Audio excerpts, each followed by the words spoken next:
muli tayo'y mag DIY mga kapobre.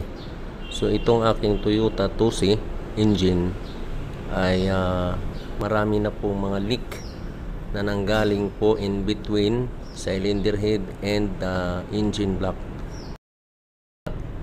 Dahil ito'y akin ang tinanggalan ng bolt, kaya mabilis ko na lamang siyang naiangat. At dito ko nga po napansin na sa bandang kaliwa ay masikip yung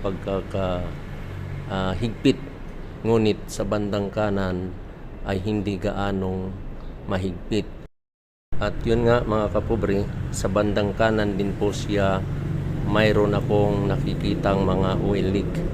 So nakita ko rin po dito na yung gasket sa bandang kanan ay mayroon ng mga bakat na kung saan doon dumadaan yung leak. At the same time po mga kapobre, dahil siya ay nag-o-overhead at nagbabawas ng coolant, napansin ko itong fittings na to, diyan po nanggagaling ang coolant. Ito po pala ay nakatusok lamang at walang thread. Kaya isa din po ito sa ating aayusin mga kapobre. Hanggang dito na lang. Thank you for watching.